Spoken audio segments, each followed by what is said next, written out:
kita judulnya apa? Tunggu sebentar.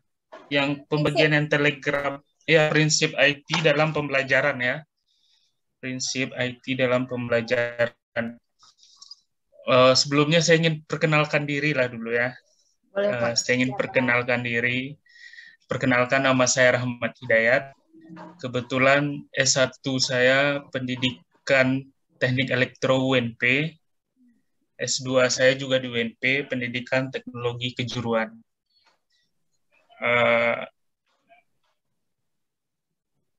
Untuk awal ini mungkin saya coba share satu video dulu ya, tadi udah saya cari.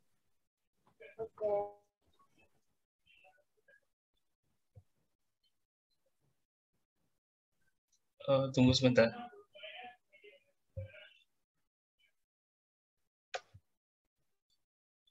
Udah muncul share screen-nya, Ibu-ibu? Udah. Udah, oke. Kita lihat video singkat ini dulu sebentar ya, pemanfaatan teknologi di bidang pendidikan. Ya. Tanpa kita sadari, perkembangan teknologi berperan sangat pesat dalam kehidupan sehari-hari, mulai dari mencari hiburan, mencari resep masak, semua bisa kita akses dengan teknologi, tak terkecuali di bidang pendidikan. Peran teknologi di pendidikan sangatlah penting, mulai dari mencari rumus-rumus cepat, mencari referensi, semua bisa diakses melalui internet. Pemanfaatan teknologi dalam bidang pendidikan diantaranya menambah wawasan. Dengan mudahnya, mencari sumber-sumber pengetahuan membuat kita sebagai para penggiat belajar mendapatkan wawasan dari internet. Meningkatkan kemampuan belajar. Tak dipungkiri lagi, dengan adanya teknologi, membuat kemampuan belajar meningkat, dikarenakan materi pembelajaran yang terdapat di internet mudah dipahami dan bisa dilihat berkali-kali.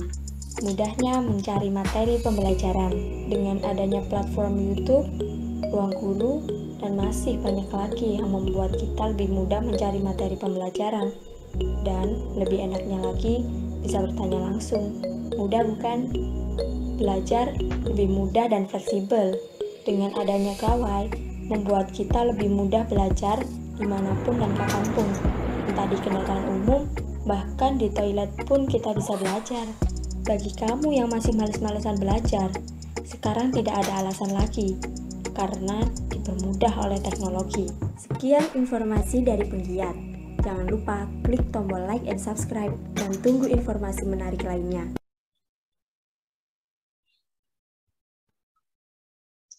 Ya, itu tadi satu video pengantar ya, penggunaan IT di dalam pendidikan. Dengan berkembangnya IT, otomatis juga berpengaruh ke salah satu bidang, yaitu bidang pendidikan.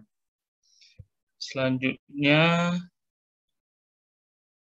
untuk materi, tadi sudah saya lihat juga sebentar, rata-rata materinya ini umum ya, karena banyak dari artikel, saya cari di internet, juga banyak bisa dari artikel, dari penelitian, jarang ada yang benar-benar fokus yang membahas ini. Terus ada di YouTube juga saya lihat, terus itu videonya itu banyak, nanti kita putar videonya satu lagi di akhir tentang penggunaan IT ini.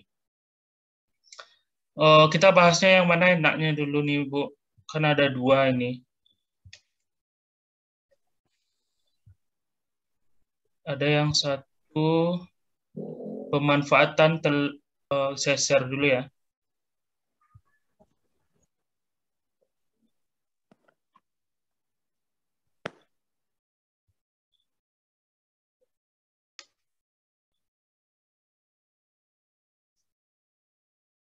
Nah, ini dia salah satu artikel pemanfaatan teknologi informasi dan komunikasi sebagai media pembelajaran. Ya, kita coba lihat secara garis besarnya. Di sini mulai dari abstraknya, media pembelajaran merupakan salah satu sarana penyalur pesan dan informasi Media pembelajaran dirancang secara baik sangat membantu peserta didik dalam mencerna dan memahami materi.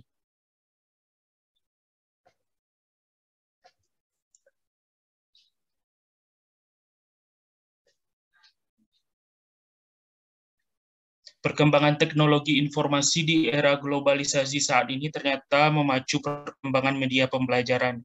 Semakin maju juga. Terus perkembangan teknologi informasi sebagai media pembelajaran sudah merupakan suatu tuntunan dan keharusan, walaupun perencanaan media berbasis TIK memerlukan keahlian khusus, bukan berarti media tersebut dihindari atau ditinggalkan. Media pembelajaran berbasis TIK diantaranya ada berupa internet, intranet, mobile phone, CD, ROM, flash disk, dan sebagainya. Jadi dengan majunya teknologi informasi ini mendorong jadi banyak perubahan, masuk dalam dunia pendidikan yang melahirkan konsep e-learning. Ya, ini kita perlu tahu e-learning ya, karena kuliah sekarang rata-rata pakai e-learning ya, karena mengikuti masa pandemi juga. Dengan e-learning, pelaksanaan pembelajaran menjadi lebih efektif, efisien. E-learning memungkinkan peserta didik untuk aktif dan kreatif. E-learning memberikan peserta didik dan pendidik dan pengelola pendidikan dapat mengambil banyak manfaat. Di antaranya, manfaat e-learning itu fleksibel dalam program pembelajaran, buat lebih menarik dan berkesan, terus integrasi teknologi informasi pada pendidikan dan peningkatan kualitas pembelajaran. Dampak ikutan dan integritas teknologi pada pendidikan adalah mendorong percepatnya komputer literasi. Jadi salah satu dampaknya juga nih, mendorong percepatan komputer literasi. Terus kita masuk ke pendahuluan. Jadi kita harus tahu dulu yang pertama itu belajar itu apa sebenarnya. Jadi belajar itu merupakan suatu proses kompleks yang terjadi pada diri orang sepanjang hidupnya. Gitu. Proses belajar terjadi karena adanya interaksi seseorang dengan lingkungannya. Oleh karena itu, belajar dapat terjadi kapan saja dan di mana saja. Selanjutnya, perkembangan ilmu pengetahuan teknologi seiring dengan perkembangan juga manusia. Jadi ada imbas baliknya ya, perkembangan ilmu pengetahuan dengan perkembangan manusia juga. Selanjutnya, perkembangan teknologi informasi yang begitu pesat memungkinkan diterapkannya cara yang lebih efisien untuk produksi, distribusi, konsumsi barang dan jasa. Terus kita lihat poin-poinnya aja ya. Ada belajar mengajar suatu proses komunikasi. Ini dia bahas komunikasi. Berkomunikasi merupakan kegiatan manusia sesuai dengan nalurinya sehari-hari. Naluri yang selalu berhubungan. Sepertinya ini bahas tentang komunikasi. Kita lanjut dulu. Kita cari yang ada hubungannya dengan kemajuan teknologi informasi menjadikan manusia berhubungan dengan pihak lain yang tidak dibatasi oleh waktu dan tempat. Jadi sekarang udah memudahkan, jadi lebih fleksibel waktu dan tempatnya, dengan juga bisa diterapkan di dunia pendidikan. Jadi pendidikan kita lebih fleksibel untuk waktu dan tempatnya, bisa kapanpun, dimanapun. Berkembangnya TIK bisa memudahkan kita untuk mengakses informasi dimanapun.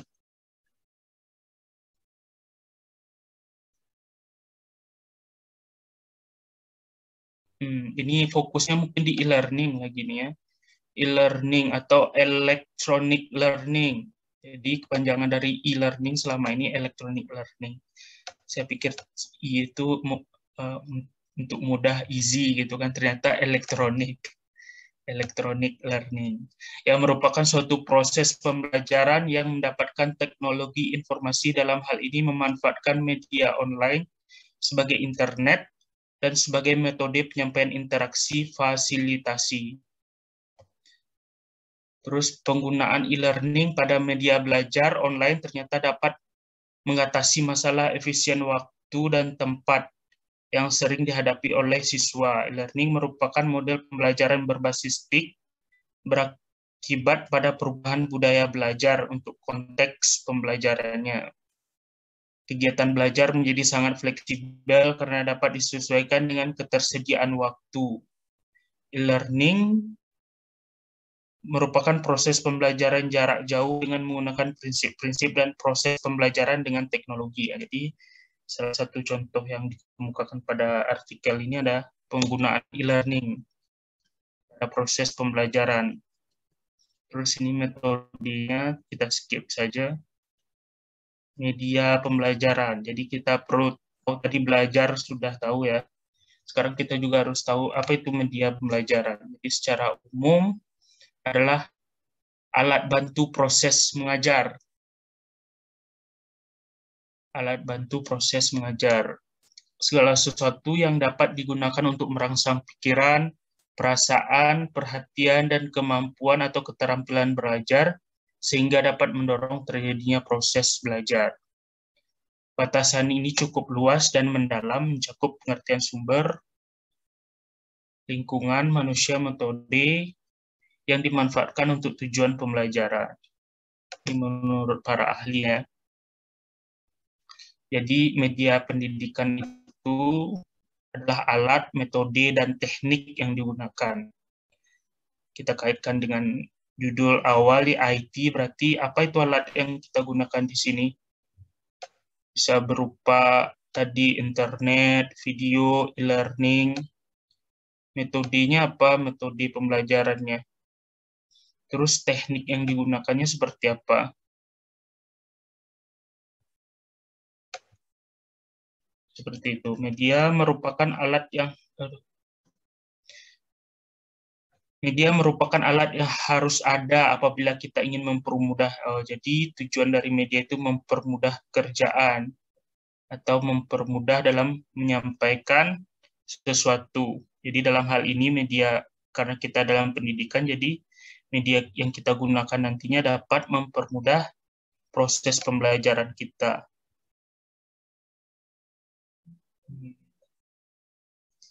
Jadi media pembelajaran adalah alat bantu atau sarana yang digunakan dalam proses pembelajaran, sehingga mempermudah tenaga pengajar dalam menyampaikan materi yang diajarkan. Media itu dapat berupa gambar, modul, buku teks, alat, teknologi, dan sejenisnya.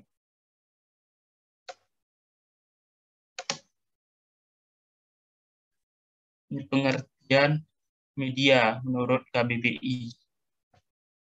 Alat atau sarana untuk berkomunikasi ya, pengertian media menurut KBBI. Ini menurut para ahli juga.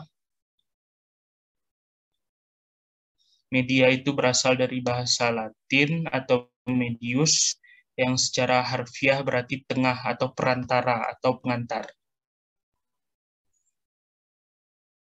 Ini menurut para ahli juga bahwa media apabila dipahami secara garis besar adalah manusia atau materi kejadian yang membangun kondisi yang membuat siswa mampu memperoleh pengetahuan, keterampilan, atau sikap.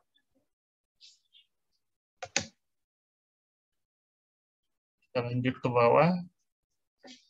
Istilah media telah banyak dikenal, yang sebelumnya istilah tersebut dikenal dengan nama alat peraga. Jadi sebelumnya dikenal dengan nama alat peraga yang digunakan guru dalam memperagakan suatu hal kepada siswa di dalam kelasnya. Contohnya di sini guru mengajar tentang perbandingan panjang suatu benda, terus guru memperagakan dengan cara mengukur panjang benda yang diinginkan dengan alat peraga yang disiapkan. Oke.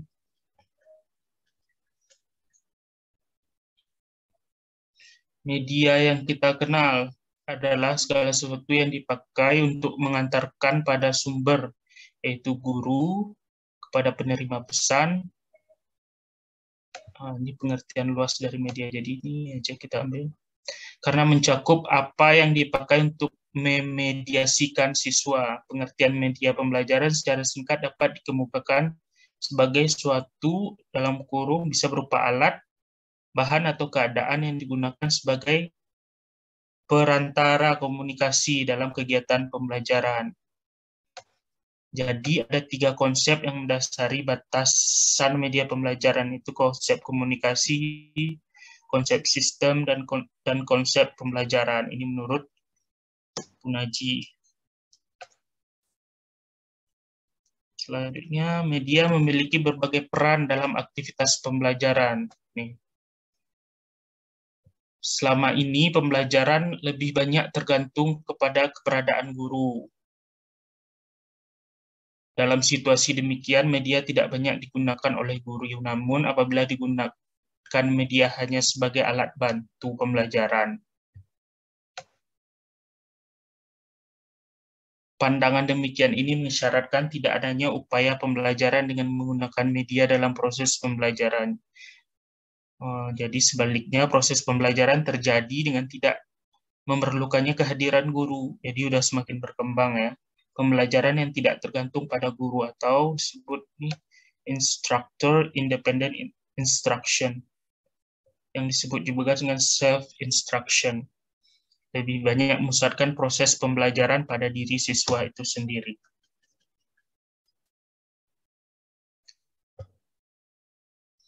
Media berfungsi secara efektif dalam konteks pembelajaran yang berlangsung, tanpa menuntut kehadiran guru. Sama seperti tadi ya.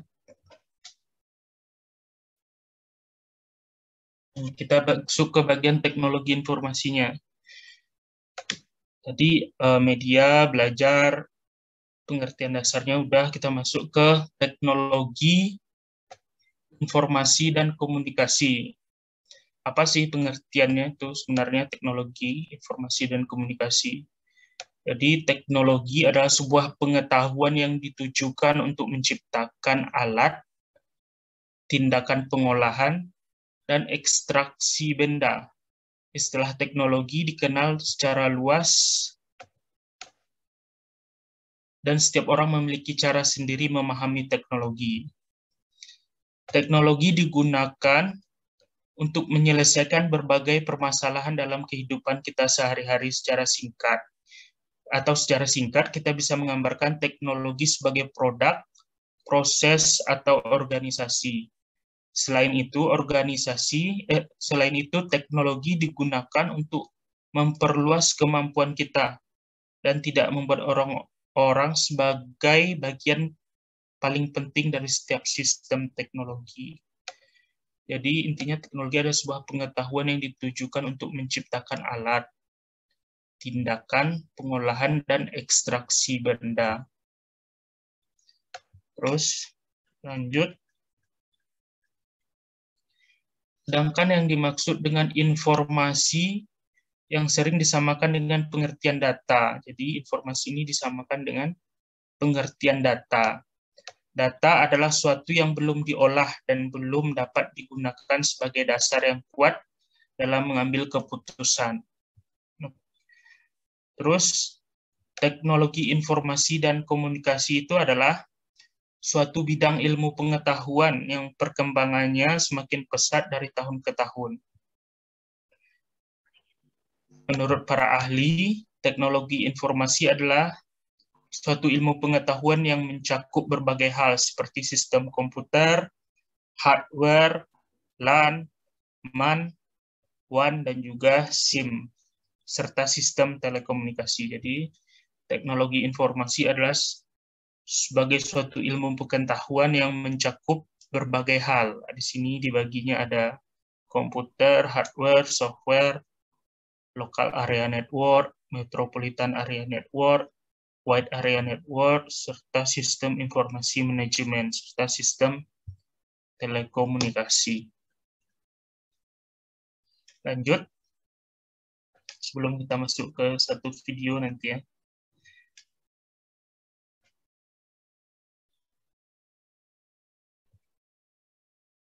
Di sini disebutkan juga teknologi informasi dan komunikasi adalah seperangkat alat perangkat keras dan perangkat lunak yang digunakan untuk menyimpan informasi. Alat teknologi informasi membantu dalam memberikan orang-orang informasi yang tepat pada waktu yang tepat.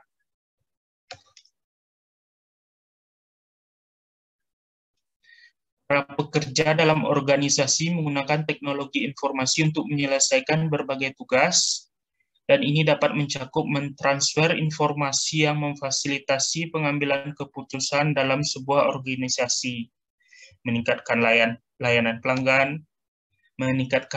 pelanggan, dan banyak lagi.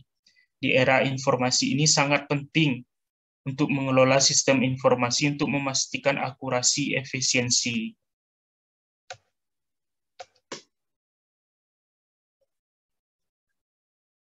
Jadi kita masuk ke fungsinya. Sebenarnya apa sih fungsi dari teknologi informasi dan komunikasi itu dalam pembelajaran? Jadi ini ada tanda-tanyanya ya.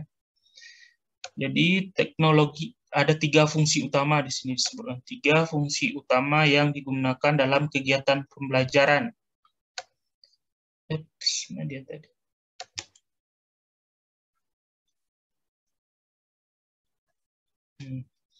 Apa saja itu fungsinya? Yang satu, berfungsi sebagai alat. Dalam hal ini, TIK digunakan sebagai alat bantu pengguna atau siswa untuk membantu pembelajaran. Contohnya apa? Dalam mengolah data, mengolah angka, membuat unsur grafis, membuat database, membuat program administrasi, guru, staf, pegawai, serta keuangan. Jadi fungsi yang pertama sebagai alat yang digunakan sebagai alat bantu bagi pengguna, alat bantu bagi pengguna ini. Terus yang kedua, apalagi fungsi utamanya? Jadi teknologi itu berfungsi sebagai ilmu pengetahuan. Dalam hal ini, teknologi sebagai bagian dari disiplin ilmu harus dikuasai oleh siswa. Di siswa, guru, dosen harus menguasai ya. Yang pertama sebagai alat, yang kedua sebagai ilmu pengetahuan, yang ketiga teknologi berfungsi sebagai alat bantu untuk pembelajaran atau literasi. Dalam hal ini, teknologi dimaknai sebagai bahan pembelajaran. Ini dia. Dalam hal ini,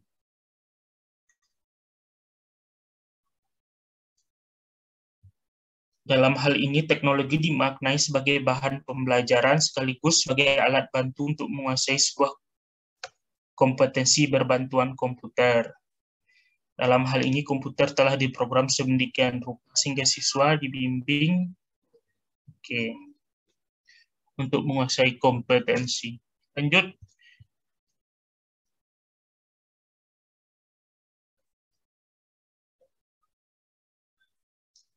Disinilah peran dan fungsi teknologi informasi untuk menghilangkan berkembangnya sel 2, 3, atau 4.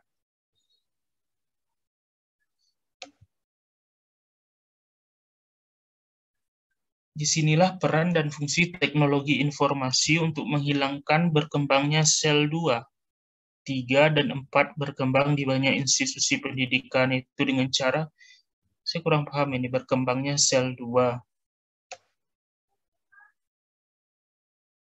Di sini ada cara yang pertama, katanya meminimalisir kelemahan internal dengan mengadakan perkenalan teknologi informasi global dengan alat sendiri. Seperti ini kita skip aja ya. Terus, ini peran dan fungsi teknologi informasi dalam konteks yang luas, yaitu dalam manajemen dunia pendidikan. Terus berdasarkan studi tentang tujuan pemanfaatan IT di dunia pendidikan oleh pendidikan terkemuka Amerika, Alfie, di sini menemukan berapa tujuan pemanfaatan TIK. Nah, ini dia. Menurut Al-Alfie itu memperbaiki competitive positioning. Terus meningkatkan brand image. Terus meningkatkan kualitas pembelajaran dan pengajaran. Terus meningkatkan kepuasan siswa, meningkatkan pendapatan, memperluas basis siswa, meningkatkan kualitas pelayanan, mengurangi biaya operasi, dan mengembangkan produk dan layanan baru. Jadi ini manfaat TIK tadi ya, perkembangan TIK itu. Jadi tidak mengherankan jika saat ini banyak institusi pendidikan di Indonesia berlomba-lomba dalam investasi bidang TIK untuk memenangkan persaingan yang ketat. Maka itu, untuk memenangkan pendidikan yang bermutu, maka disolusikan untuk memposisikan institusi pendidikan pada salah satu, yaitu lingkungan peluang yang menguntungkan kekuatan internal yang kuat. Oke. Lanjut ya. Faktor pendukung teknologi informasi dan komunikasi dalam pembelajaran.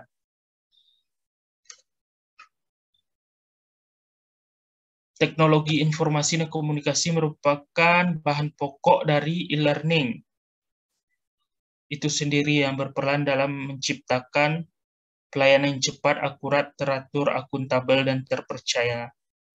Dalam rangka mencapai tujuan tersebut, jadi ada faktor yang mempengaruhi teknologi informasi untuk mencapai tujuan di atas kita ini tadi.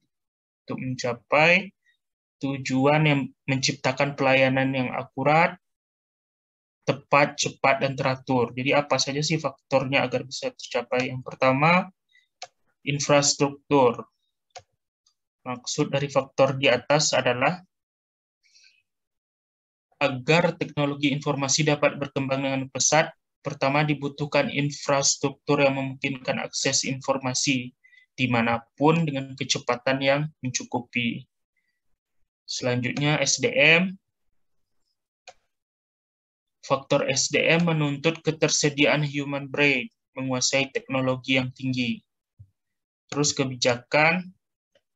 Faktor kebijakan menuntut adanya kebijakan berskala makro dan mikro yang berpihak pada pengembangan. Infrastruktur, SDM, kebijakan. Selanjutnya ada finansial. Membutuhkan adanya sikap positif dari bank dan lembaga keuangan untuk menyokong industri teknologi informasi. Terus adanya konten atau aplikasi, yaitu faktor konten dan aplikasi menuntut adanya informasi yang disampaikan pada orang, tempat, dan waktu yang tepat, serta ketersediaan aplikasi untuk menyampaikan konten. Jadi ada 5 ya di sini dikemukakannya. Faktor yang mempengaruhi teknologi informasi dalam menciptakan pelayanan yang cepat, akurat dan teratur, akuntabel dan percaya. Ada infrastruktur, SDM, kebijakan, finansial, konten, dan aplikasi. Terus yang berkaitan dengan perkuliahan, ada e-learning. Kita harus tahu juga e-learning itu apa sebenarnya. Jadi e-learning atau singkatan dari electronic learning itu merupakan suatu istilah populer dalam pembelajaran online berbasis internet dan intranet. Teknologi e-learning ini merupakan sebuah teknologi yang dijembatani oleh teknologi internet, membutuhkan sebuah media untuk dapat menampilkan materi kursus, dan pertanyaan-pertanyaan, ya, dan juga membutuhkan fasilitas komunikasi untuk dapat saling bertukar informasi antar peserta didik dan pengajar. Di sini ada menurut para ahli, menurut Rosenberg, e-learning merupakan suatu penggunaan teknologi internet dalam menyampaikan pembelajaran dalam jangkauan luas berdasarkan 3 kriteria, yaitu ada 3 kriteria penggunaan teknologi internet dalam penyampaian pembelajaran dalam jangkauan luas. Yang pertama, e-learning merupakan jaringan dan kemampuan untuk memperbaharui, menyimpan, mendistribusikan, dan membagi materi ajar atau informasi. Yang kedua, pengiriman sampai ke pengguna terakhir melalui komputer dengan menggunakan teknologi internet yang standar. Yang ketiga, memfokuskan pada pandangan yang lebih luas tentang pembelajaran di balik paradigma pembelajaran tradisional. E-learning memiliki berbagai persamaan istilah diantaranya, jadi ada yang nyebutnya e-learning, ada yang nyebutnya online learning, ada yang nyebutnya internet learning, network learning, virtual learning, dan distance learning atau pembelajaran jarak jauh. Walaupun demikian, semuanya memiliki makna yang sama, yaitu proses pembelajaran di mana peserta berada jauh dari pengajar. Serta selain itu, terdapat penggunaan suatu bentuk teknologi elektronik sebagai media pembelajaran. Jadi ada bentuk teknologi elektronik sebagai media pembelajarannya. Itu istilah-istilah selain dari e-learning, pengertian dari e-learning. Di e-learning itu memungkinkan siswa atau mahasiswa belajar tanpa harus hadir di kelas. Peserta didik bisa saja berada di kota lain, instruktur bisa berada di kota yang lainnya juga, bahkan dimanapun di negara lain. Namun interaksi masih bisa dijalankan secara langsung. Jadi mahasiswa bisa belajar dari komputer di rumah maupun dari kantor yang terkoneksi internet. Dengan cara ini lebih fleksibel ya, bisa mengatur sendiri waktu belajar, tempat ia mengakses ilmu yang dipelajari.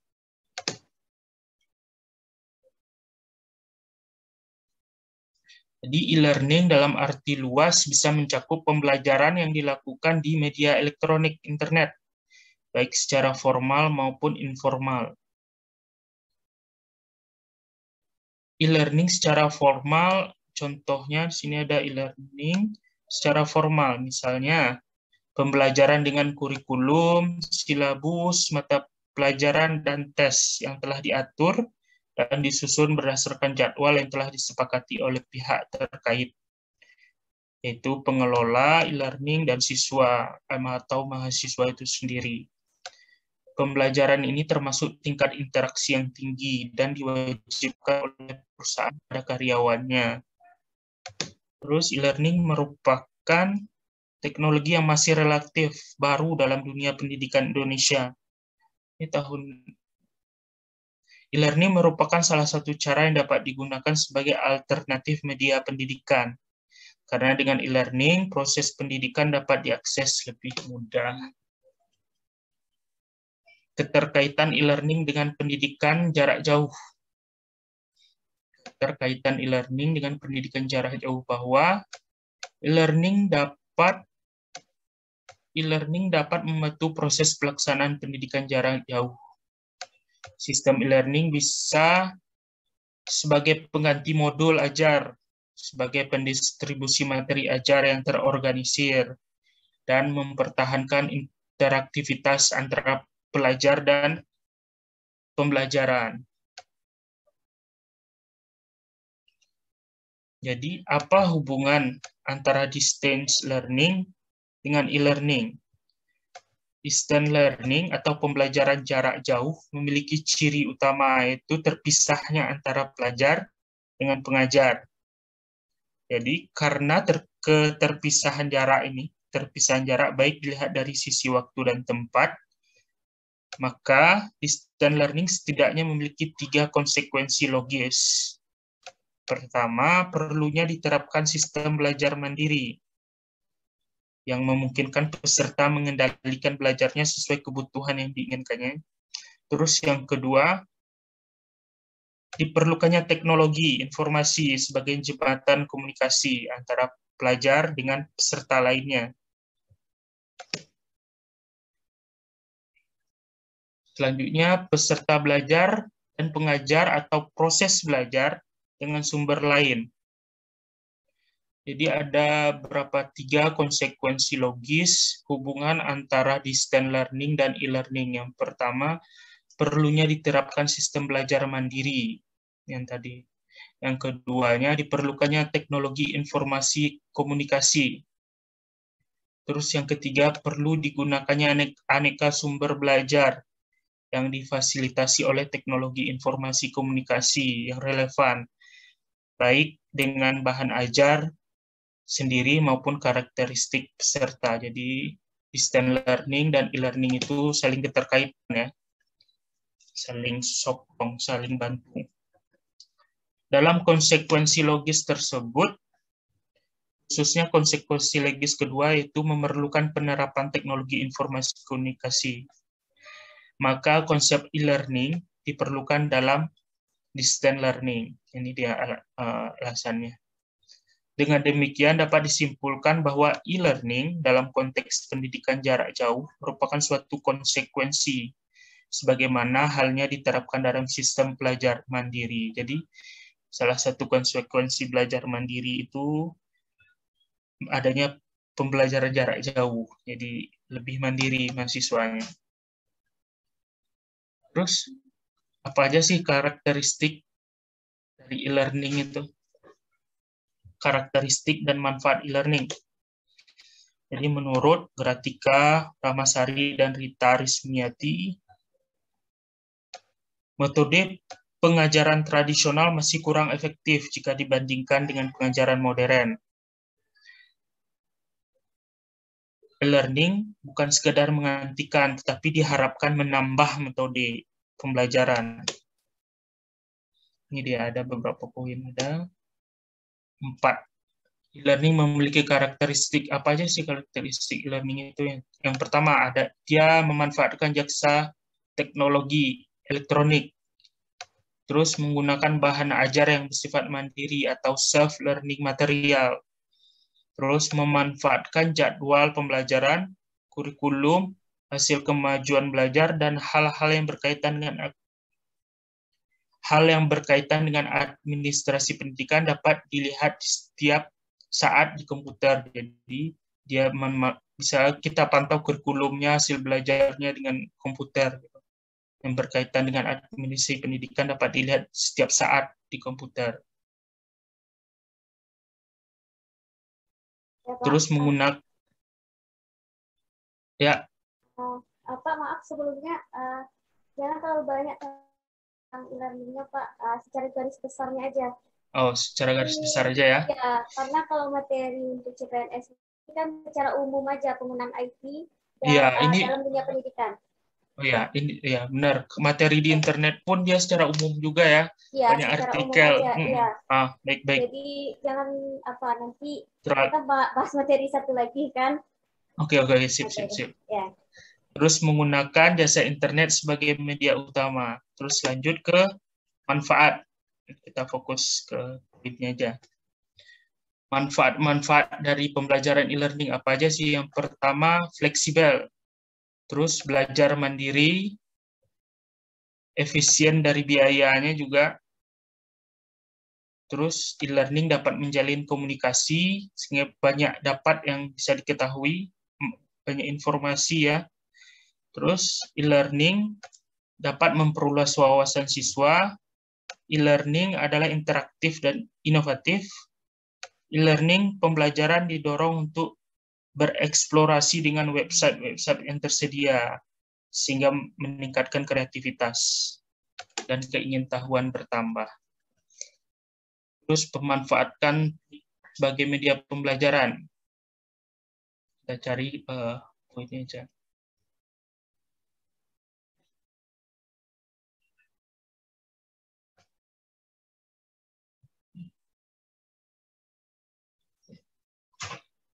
Ini pembelajaran.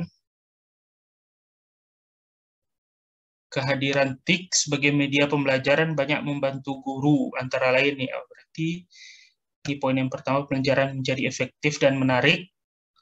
Pembelajaran menjadi lebih konkret dan nyata. Pengelolaan pembelajaran lebih efektif dan efisien. Mendorong siswa belajar lebih mandiri. Meningkatkan kualitas pembelajaran. Terus proses pembelajaran dapat dilakukan dimanapun, kapanpun, menimbulkan sikap positif siswa dalam proses pembelajaran. Ini kesimpulan dan daftar pustaka.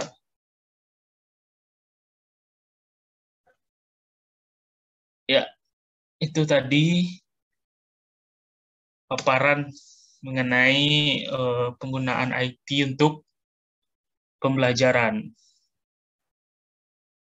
Untuk materinya selanjutnya apa lagi nih Bu Pipin? Prinsip pembelajaran ya? Gimana Bu Ani? Ya, prinsip pembelajaran.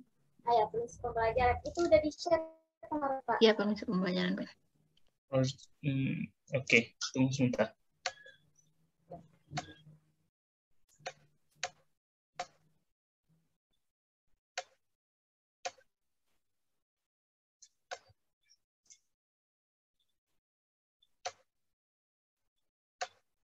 Prinsip pembelajaran. Masih IT juga? Masih peran IT dalam pembelajaran? Enggak, biar saya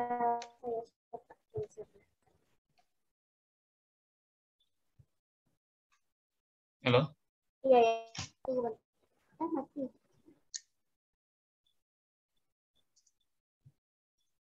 Coba yang paham bisa langsung di-share.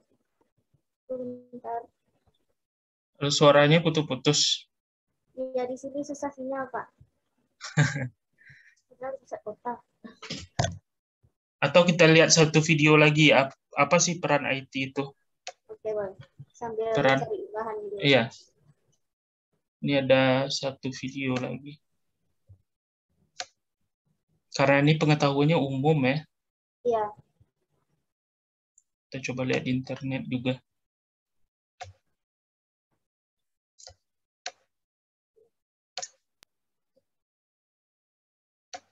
Bisa dipercaya nggak? Jangan. Oh, udah muncul share screen-nya? Muncul Sudah, ya? Pak. Sudah, Pak. Suaranya muncul? Muncul, Pak. Iya. Oke, kita mulai.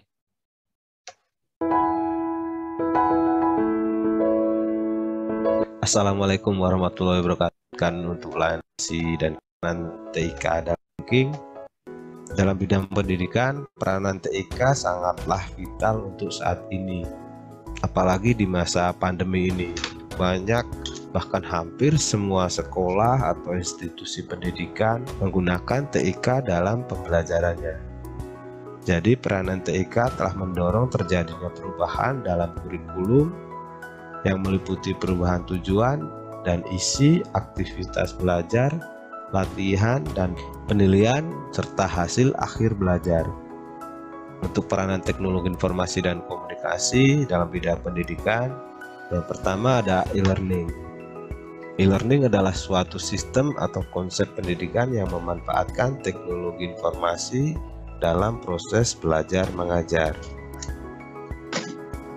Pendidik atau guru dan peserta didik atau siswa tidak harus berada dalam lingkungan geografis atau ruangan yang sama. Bisa berbeda negara, intinya seperti itu. Apa yang terjadi pada saat ini merupakan contoh learning yang kita jalankan.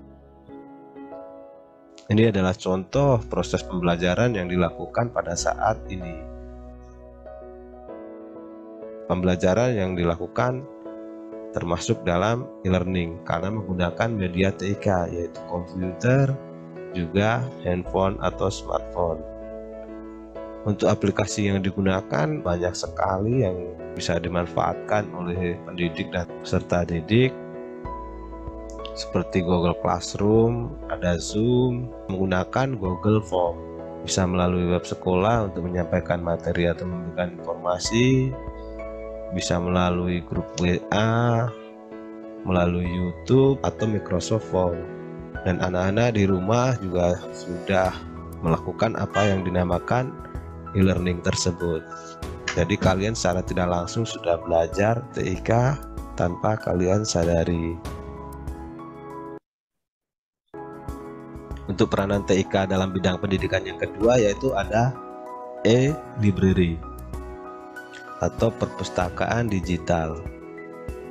E-library atau perpustakaan digital adalah suatu perpustakaan yang menyimpan data baik itu buku atau tulisan, gambar, suara, video dalam bentuk file elektronik dan mendistribusikannya melalui protokol elektronik melalui jaringan komputer atau internet. Jadi bentuknya tidak lagi berupa buku hard copy atau berwujud buku, tapi berwujud e-book atau electronic book atau buku digital yang nantinya kalian bisa baca-baca melalui komputer atau handphone.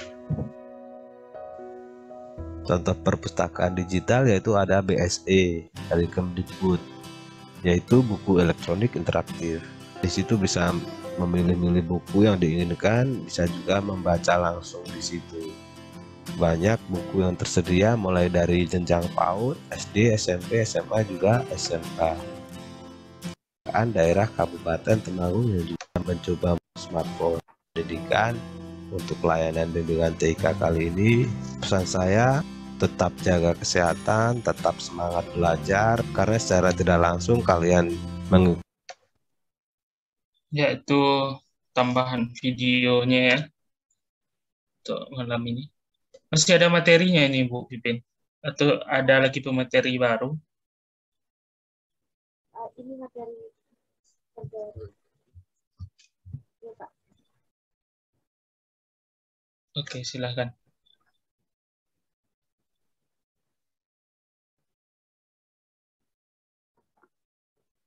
Prinsip-prinsip pembelajaran.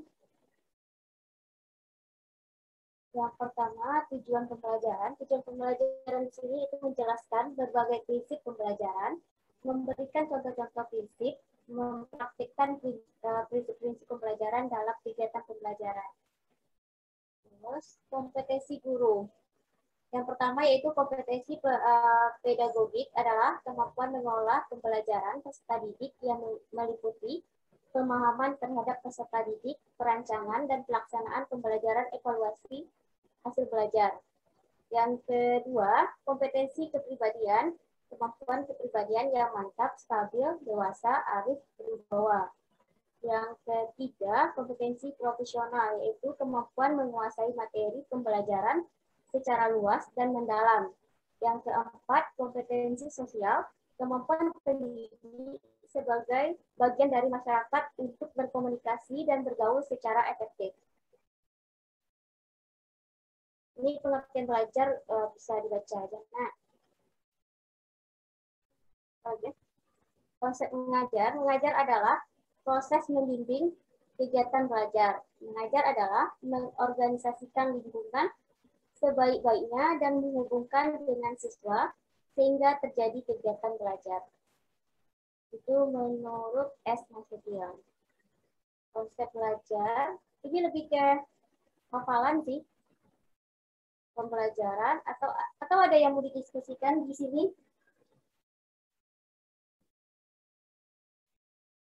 Lanjut dulu, Vin. Oke. Pembelajaran adalah suatu proses di mana lingkungan seseorang secara tidak disengaja dikelola untuk memungkinkan ia turut serta dalam tingkah laku tertentu. Jadi di lingkungannya ini ya. Pembelajaran juga proses interaksi antara peserta didik dengan pendidik dan sumber belajar pada suatu lingkungan belajar.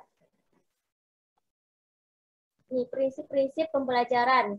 Pertama, perhatian dan motivasi, keaktifan, keterlibatan langsung, pengulangan, tantangan, balikan dan penguatan, perbedaan individual. Mungkin Bu Ani bisa menjelaskan tentang ini? Yang mana? Yang mana? Yang Prinsip. apa? Pengulangan, tantangan. Lanjut aja. Lanjut. Prinsip-prinsip mengajar yaitu ada apersepsi, motivasi, korelasi, aktivitas, kooperasi atau kompetisi, lingkungan, individual. Perhatian dan motivasi. Perhatian itu memusatkan pikiran dan perasaan emosional secara fisik dan psikis terhadap sesuatu yang menjadi pusat perhatian. Yang kedua, motivasi adalah dorongan atau kegiatan yang dapat menggerakkan seseorang untuk melakukan sesuatu. Motivasi dibagi menjadi dua, yaitu motivasi intrinsik dari dalam diri siswa dan motivasi ekstrinsik dari luar siswa. Deaktifan. DABS. Oke. Nah, ini kemarin kayaknya ada pernah baca soal ini di TO CPNS. Ini ranah kompetensi belum, ya, mengingat, afektifnya menerima nilai, psikomotornya meniru, memahami, mereaksikan nilai, menyusun, menerapkan, menilai, melakukan. Ini bisa dibaca sendiri dulu.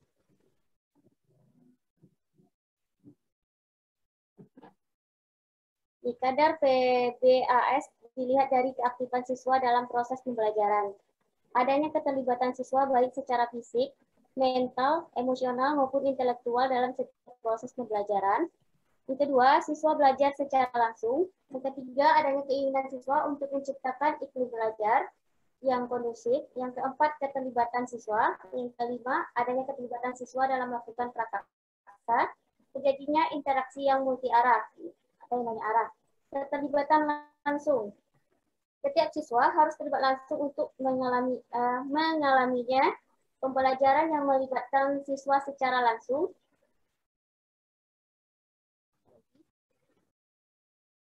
Nah, ini kerucut pengalaman. Ini ada yang bisa menjelaskan nggak tentang ini?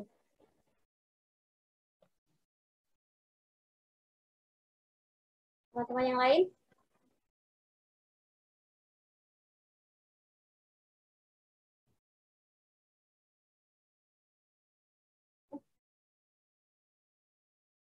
Coba lihat lagi, Pan. Sebentar. Ke atas sedikit. Udah. Gak kelihatan. Cuma terlihat setengah. Oke. Udah. Kita lihat semuanya. Sudah. Terus silakan Ibu jelaskan. Lanjut. Lanjut. Pengen bahas soal langsung aja.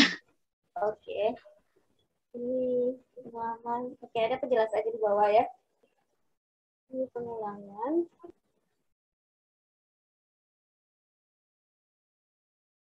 Tantangan itu seperti apa? Balikan penguatan.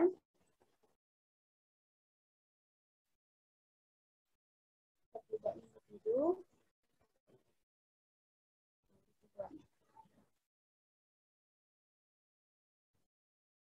Oke, sila berarti siapa lagi ya?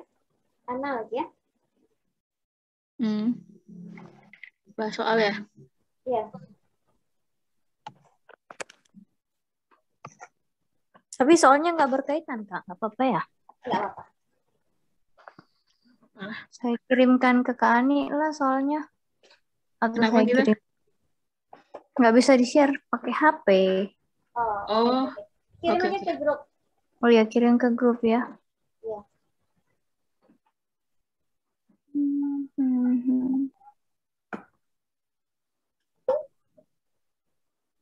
Untuk lah. Sana udah jam 10. Dikit.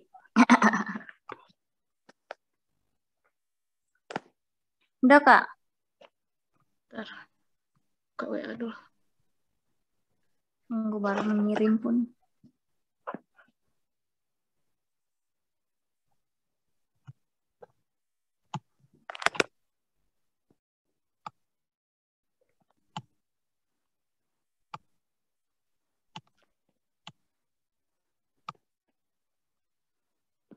Udah terkirim ya? Dah. Kok di sini nggak ada ya? Ke grup ya? Iya, di grup ya, Kak. Lama sekali karena dari Makassar kali ya. Belum masuk, serius. Yang di HP sudah, di laptop yang belum. Udah. Udah aja masuk. Sebentar lagi download 8 mega. Besar juga ya. Lama kali download ya. Di sini belum jalan yang download.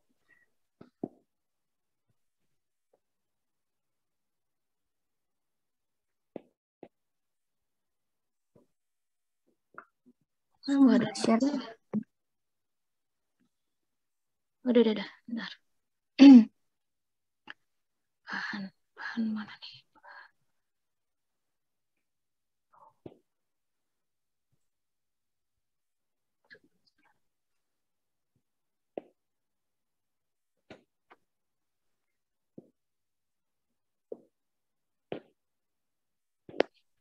Literasi 1.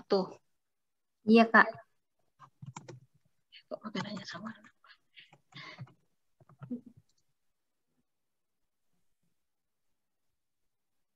Udah. Udah, bentar lagi proses.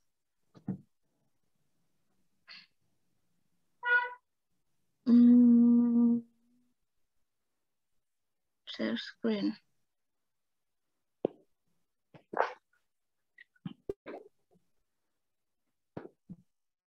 Sudah kelihatan belum? Ya, kelihatan. Oke. Nah, jadi sudah, Kak. Oke. Ya, bismillahirrahmanirrahim. Assalamualaikum warahmatullahi wabarakatuh. Waalaikumsalam warahmatullahi wabarakatuh. Nah, jadi ini soal saya ambil dari salah satu YouTube channel Uncle Wira. Jadi di sini tentang literasi pendidikan. Nah, jadi kalau soal ini kita nanti menyelesaikannya menggunakan ada 4 aturan. Jadi yang pertama adalah Undang-Undang Nomor 20 Tahun 2003 tentang Sisdiknas, jadi Sistem Pendidikan Nasional. Boleh dibaca itu. Kemudian yang kedua ada Panduan Gerakan Literasi Nasional atau GLN. Yang ketiga itu ada Undang-Undang Nomor 5 Tahun 2017 tentang Pemajuan Kebudayaan, dan yang keempat itu Peraturan Presiden Nomor 87 Tahun 2017 tentang Penguatan Pendidikan Karakter. Ini Ana ada ininya nah, bahannya semuanya. Ada bahannya, nanti aku share. Enggak yang undang-undangnya? Ada. Ada. Ya. Nah, kemudian kita masuk di soal pertama. Coba next, Kak. Harus kata Inggris ya? Oh iya ya. Oke, 1 menit dari sekarang. Aku timer dari sini. Silahkan dibaca.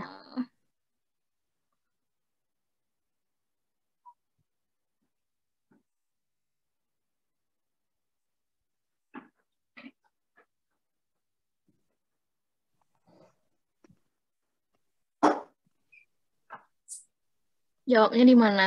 Jawab di kolom chat. Boleh. Silahkan dijawab di kolom chat.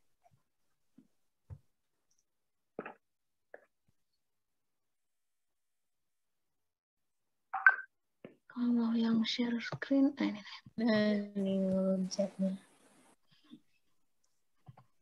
Ini nggak usah jawab di kolom chat berarti. Bisa. Kalau nggak bisa ya. Repot loh, Kak. Iya sih.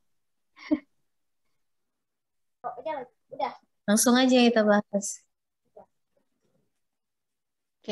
Oke, habis waktunya ya. Baik, kita bahas sama-sama. Jadi pada tahun 2017, Kemendikbud meluncurkan sebuah naskah akademik yakni GLN atau Gerakan Literasi Nasional. Jadi intinya itu panduannya adalah gimana supaya siswa-siswa kita itu literate-nya itu meningkat, atau karena kemarin PISA itu menunjukkan bahwa literasi siswa kita itu di bawah, sangat terbawah ya, di angka paling bawah 2 atau 3 ya, dari bawah itu peringkatnya. Maka dari itu diluncurkanlah ini Gerakan Literasi Nasional. Nah, jadi ada beberapa, next Kak pembahasannya. Jadi ada beberapa di situ yang kita fokuskan. Yang pertama adalah next-nya lagi. Heran. nggak bisa. Udah bisa. Oke, nah itu. Jadi ada 6 di situ, dan yang tidak termasuk itu adalah literasi sosial. Jadi kalau bahasa itu termasuk, kita mau meningkatkan bahasanya, numerasinya iya, kemudian budaya dan kewarganegaraannya juga, kemudian yang penting juga adalah literasi digital dan finansial, serta sains. Jadi itu Kak. Jadi kalau ada yang kecualinya tadi ya. Berarti yang C. jadi yes, kecuali ada kecualinya ya. Jangan lupa terus kalau lihat kecuali. Literasi bahasa, numerasi, sains, digital, finansial. Bahasa, numerasi, sains, digital, finansial, serta budaya dan kewargaan. Oke? Oke, next ya. Kak, Belum ya? 1 menit dari sudah ya? Oh, ini oke. Oke, 1 menit dari sekarang ya. Jawab langsung aja lah ya, nah, supaya nggak repot. Boleh, jawab langsung aja. Yang jelas saya timernya 1 menit. Oke. Lewat dari itu udah langsung bahas.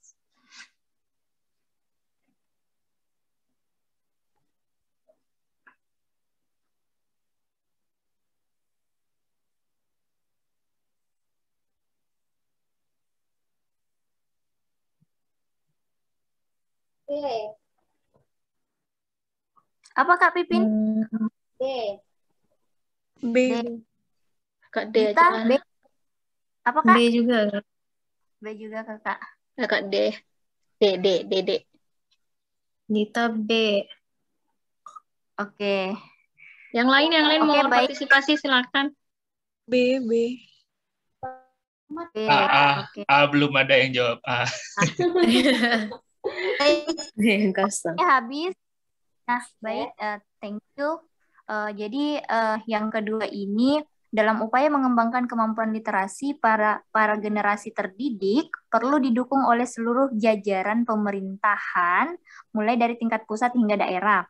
Nah, salah satu peran desa. Jadi di sini intinya adalah kita mau lihat apa sih peranan desa dalam mengembangkan literasi. Nah, yang pertama itu pilihannya adalah menciptakan desa yang asri dan berbudaya. Kalau asri dan berbudaya, adakah kaitannya dengan literasinya? Enggak, nak. Kemudian yang bagian B, mengalokasikan dana desa untuk mengembangkan GLN di desa sesuai dengan kebutuhan masing-masing. Apakah bisa? Bisa jadi. C, membentuk ormas di tingkat desa. Nah, apakah ini ada hubungannya dengan literasi? ada. Kemudian D, bekerja sama dengan LSM dalam mengembangkan literasi di desa. Apakah ini berhubungan? Berhubungan? Bisa jadi, tapi kalau pun kita tidak bekerja sama dengan LSM kan bisa juga kita galangkan literasi kan seperti itu. Oke, jadi next Kak pembahasannya. Oke. Ini apa nih nah poinnya? Nah, jawabannya adalah B. Karena ini peranan desa ya. Nah, jadi peranan desa itu ya. Jadi yang bagian B tadi Yosi benar, Kak Pipin juga. Thank you. Next, soal berikutnya 1 menit. Boleh lihat sebentar nah. Berikan teladanan. Iya. Mengembangkan peraturan. Baca dulu. Di panduan juga ini, di panduan yang tadi, yang GLN. Nanti saya share.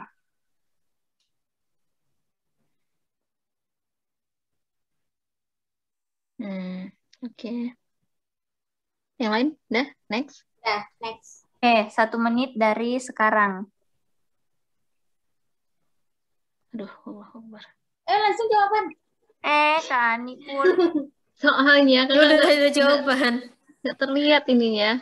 Tertutup sama... udah, Kak pindahin ke bawah.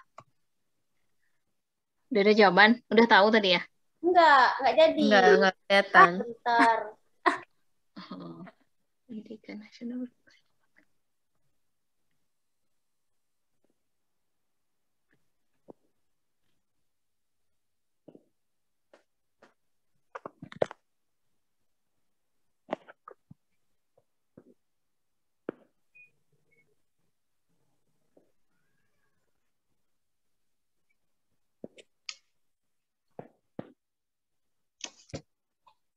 Oh iya, di situ ada kecualinya ya, kecuali. Di bawah ini, kecuali. Oke, next. Habis waktunya. B. Apa? Apa, B, Kak? B. Sehat. B, B. Sehat. Kak Pipin sehat. Yang lain? Sehat. Oh, Yosi sehat. Yang lain? Sehat.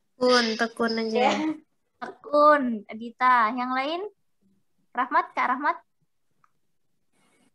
Sehat-sehat. Sehat. Oke, Sehat. semua sehat ya. Masa COVID memang kita pilih sehat semua. Kita bahas pendidikan nasional berfungsi mengembangkan kemampuan dan membentuk watak serta peradaban bangsa yang bermartabat dalam rangka mencerdaskan kehidupan bangsa. Hal ini dimaksudkan untuk membentuk manusia dengan kondisi seperti di bawah ini. Jadi ini pembahasannya berkaitan dengan undang-undang. Silahkan next Kak pembahasannya. Nomor 20 tahun 2003 di Sisdiknas. Ya, betul ya? Sehat ada tuh. Ada sehat, ada berilmu, ada berakhlak mulia, ada cakap, kreatif, mandiri. Nah, yang enggak ada di situ adalah Tekun. oke? Cerita aja. Betul. Gitu. Ya, berarti tekun yang tidak termasuk di situ di Undang-Undang Nomor 20 Tahun 2003. Next. 1 menit. Belum. Admin cepat kayak gercep admin. Bentar. Ini nggak bisa ditekan. Macet. Macet, Kak. Iya. Iya, sering macet. Oke, 1 menit dari sekarang.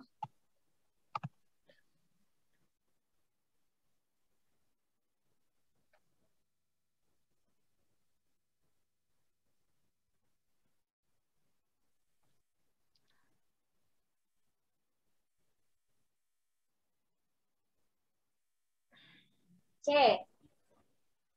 Oke, Pipin C. Oh, bagus semua ya, nah. Bagus semua ya, Kak? Iya, bagus semua emang.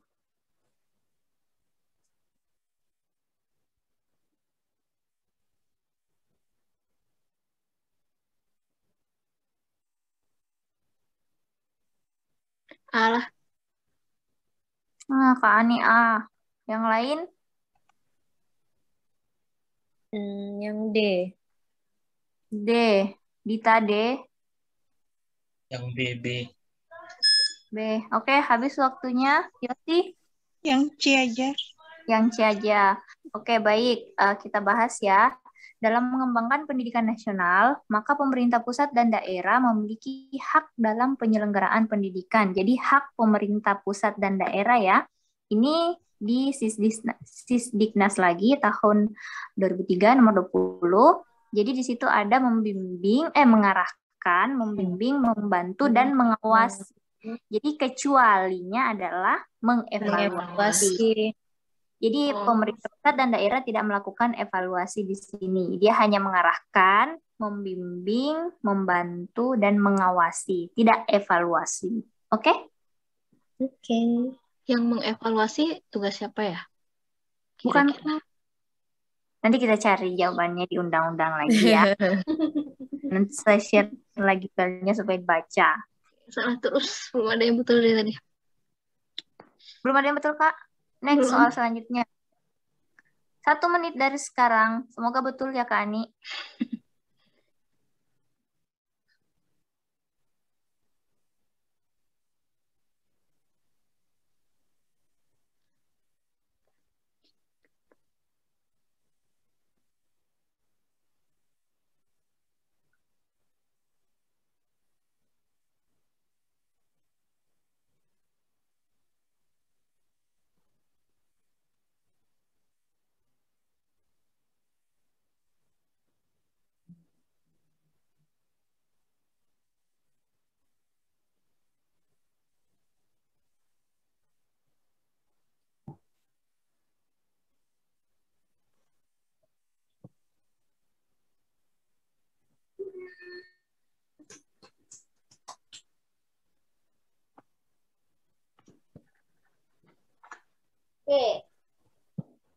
Apakah Pipin? B, B, B. C. C. B, ya. Yang B. Yang C. Kak C. C, C. Banyak yang C ya. Hmm. Oke, betul. Jadi jawabannya adalah C. Menyesuaikan setiap norma dengan adat yang berlaku. Karena di situ ada kecuali ya, yang masuk dalam strategi kebudayaan, yaitu menggunakan pendekatan yang komprehensif. Jadi pendekatan secara menyeluruh. Kemudian menyusun kajian yang bersifat multidisipliner. Jadi kita gunakan beberapa disiplin ilmu untuk menyusun kajiannya. Kemudian memperhatikan sifat saling terkait, saling terhubung, dan saling tergantung antar kebudayaan di Indonesia. Jadi kecualinya adalah menyesuaikan setiap norma adat yang berlaku. Jadi dalam rangka mengembangkan kebudayaan bangsa, itu tidak disesuaikan dengan setiap norma adat yang berlaku. Oke? Sudah? Ya, akhirnya Ibu Pasal Next. ya undang-undang lagi nih nomor 5 tahun 2017. Jadi sebenarnya intinya soalnya adalah kayaknya undang-undang yang dibentuk undang-undang semua dari undang-undang terus dibuat soal. Seperti itu kayaknya. Tapi kan kita tidak ditanya apa undang-undangnya karena ada Ada soal kayak juga gitu. Ada. juga kayak gitu. Tapi semoga nggak ada ya, karena kalau ditanya kayak gitu banyak kali undang-undangnya, Kak. Ya, betul. 1 menit dari sekarang, silahkan. PP.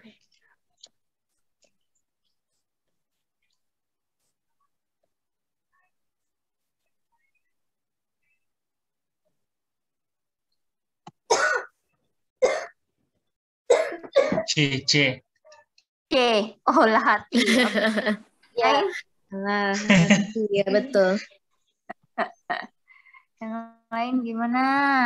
Surprise juga ya. Galau kayaknya deh. Ada Itu kan olah hati tuh. Itu kan udah munculin Ya, ada pembahasannya. loh. Ada olah loh. hati.